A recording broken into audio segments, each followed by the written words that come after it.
Guys, আজকে আমি গরুর পেটি রান্না করব। প্যান গরম হয়ে গেল, দিয়ে দেব সরিষার তেল, দিয়ে দেব দারচিনি, লবঙ্গ, এলাচ আর 2টা শুকনো মরিচ। এটা একটু ভেজে নেব।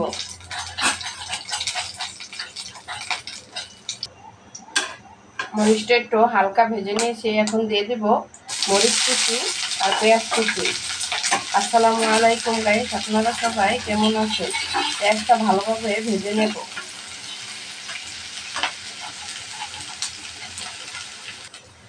পেঁয়াজটা ভাজা হয়ে গেছে। পেঁয়াজটাও ভালোভাবে ভেজে নিলে তরকারির স্বাদ বেড়ে যায়। দিয়ে দেব মশলা।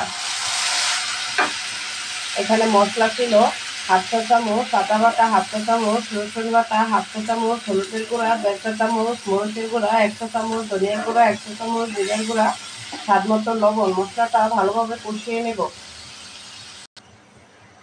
যে আমি পেটিগুলা সুন্দরভাবে কাইটা গরম পানিতে পরিষ্কার করে নিয়েছি।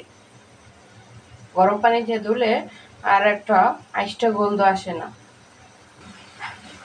মশলাটা ভালোভাবে কষানো হয়ে গেছে। মশলা যত কষাবেন তত তরকারির স্বাদ বেড়ে যাবে। যখন দেখবেন মশলার উপরে তেল উঠে গেছে তখন বুঝবেন মশলা ভালোভাবে কষানো হয়ে গেছে। দিয়ে দেব পেটিটা মশলার সাথে মিশিয়ে নেব।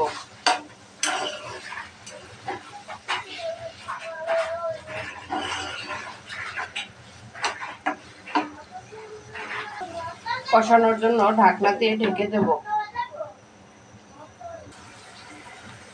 আলুগুলো আমি পেটির মতো করে ছোট ছোট করে কেটে নিয়েছি।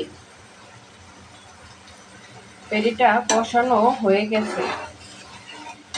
এখন দিয়ে দেব আলু। আলু দিয়ে মশলার সাথে মিশিয়ে নেব।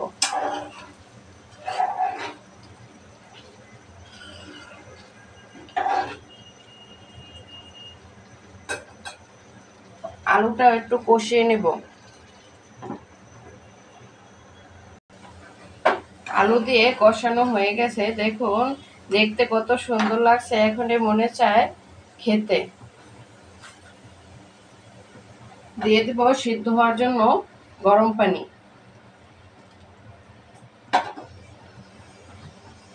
গরম পানি দিয়ে নাড়াচাড়া করে নিব।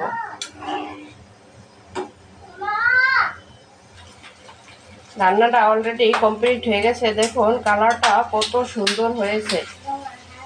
এখন দিয়ে দিব টালা জিরার গুঁড়া। টালা জিরার গুঁড়া দিলে কালারটা আরও সুন্দর হয়েছে আর অনেক সুন্দর একটা ঘিরানো আসে। আমার ভিডিওটি যদি আপনাদের কাছে ভালো লেগে থাকে তাহলে শেয়ার করে দিবেন আর কমেন্টে জানাবেন। আল্লাহ হাফেজ।